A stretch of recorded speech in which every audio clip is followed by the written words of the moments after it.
All right, welcome to this new video. I have been quiet but busy. Had several things going on. And like the title of this video probably says, I went and got my Azure DevOps 400 exam done. And this is a very small, very short and concise video on my reflections of that. I even made a PowerPoint. I went to Google Slides and made a PowerPoint for it. So help keep me on track. All right, yeah. So officially a Microsoft Certified DevOps Engineer Expert. I will say that. Well, a little background first. So I transitioned from AWS to Azure a few years ago.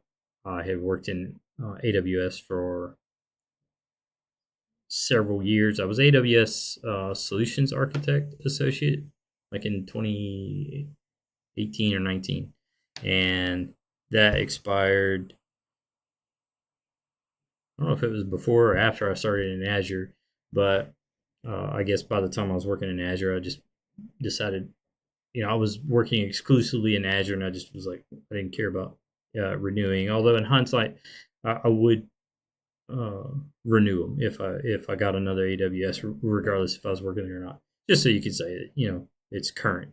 Anyway, yeah. So I worked exclusively with Azure DevOps. I was part of a small team that did the initial build out for our organization or enterprise on Azure. So we built the landing zone, the subscriptions for the organizations and whatnot, and then transitioned over to actually using it, which we used Azure DevOps a lot, Azure repos and things like that.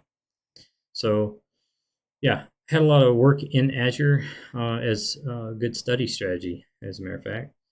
On top of that, I did watch John Savill's Azure DevOps Masterclass series. I think it's specific. The one I watched, it's like a 11-part series or something like that, and does a very good job of I would say deep diving Azure, and I think there were like some of the connectors that connector questions they ask you on the test in the real test that uh, watching his video probably helped me answer for sure.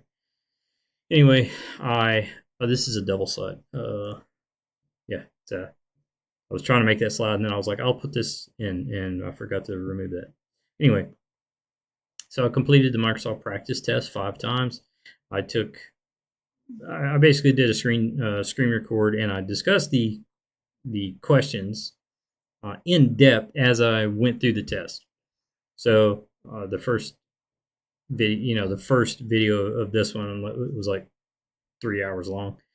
They progressively get quite a bit shorter, and as you can tell, you almost get to a point where you're memorizing the certain question, but I still try to talk to them anyway.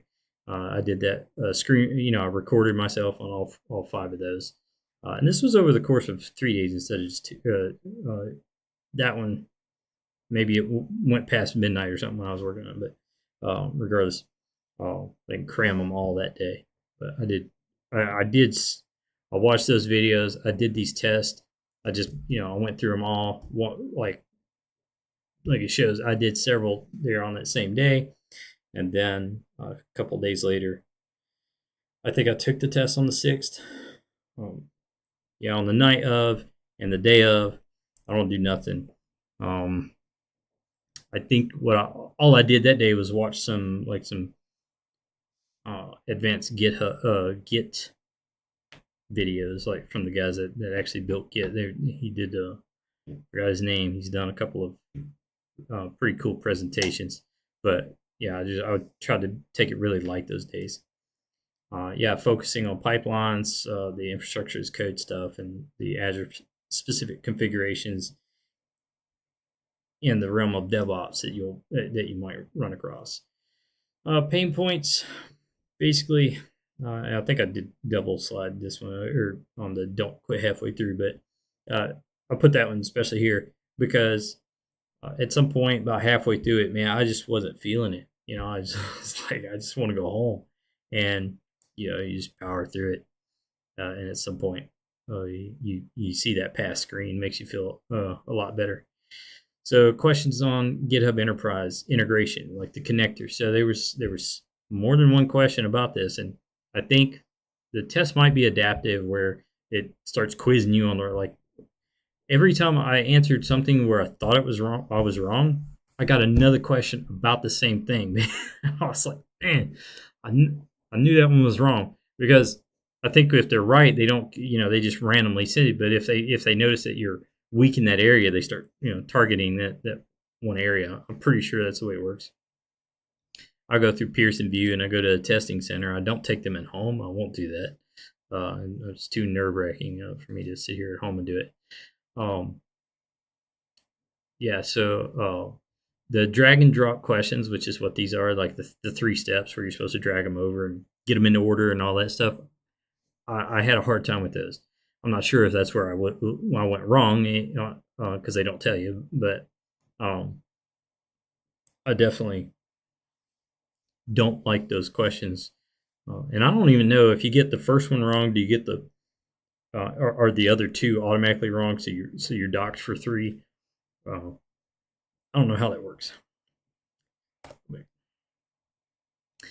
The one thing to note is the Microsoft documentation is there, like on the Pearson VUE. So if you click over on the side and bring up, it split screens your the Microsoft documentation. While that's nice, and you can find a few answers like that, you can't do like Control F and try to like search your way through the page that you think the answer might be on. You can scan it. You can do a simple search, but you can't search the page itself. So you can't like put in like a bicep example or something like that if you're trying to find something really specific, and then search your way to it. You can get a general, the Microsoft general search will get you close, and I might have found an answer like that. But the problem with that is, if you don't know the answer, you're going to spend way too much time trying to find it. So you might as well just try to, just plan to know before going in. The documentation, it's there.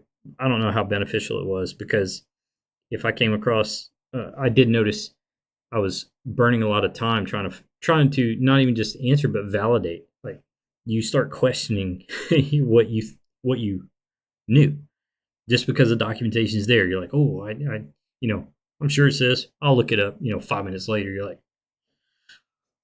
so yeah, you just got to be worry of that. Yeah, key takeaways: don't quit. Practice, hands-on practice. If you work in it, that's going to be a big deal. Going to take you a long ways in the actual exams. The practice exams, they gave me a lot of confidence that quickly went away. Yeah, I felt like once I got through that right there, they tell you, like, if you're in that green area, I think it says somewhere, it's not on this one, but like when you take it, or before you take it, or after you take it, it says, like, pass the exam a few times in the 80 percentile, which is the green area, before you go. And they're not wrong, I will say that, but these give you some confidence that for me, it kind of quickly went away when I started taking that test. And I started feeling bad, because I was like, I don't know if they were giving me some question. Like I said, if you get something and you're pretty sure you got it wrong, you'll get another question about it. Like, it just, I don't know. I'm sure it's some sort of adaptive testing. Anyway, yeah. So the best, for tip I could give is just try to have some actual work experience in it. I know there's probably people that can, that are really good test takers, which I am not one. Like, I have to, I don't do good at just cramming for a test and then go and take it. I need that hands-on experience typically to get through those. So anyway, yeah, I don't know if anybody here is that watches this video and has any tips on future search, because I do plan on getting some more, or experience of their own that they want to share in the comments. That'd be kind of cool. Like I said, I do plan on getting another cert. I'm not sure which one it is. I'm thinking to go for the CISSP, but I think I'm done taking Azure certs at the moment. I would like to focus on, on some really high level certs. Like I don't know what to do next, but I am thinking that one. Anyway, let me know what you think, and I do appreciate you watching this video.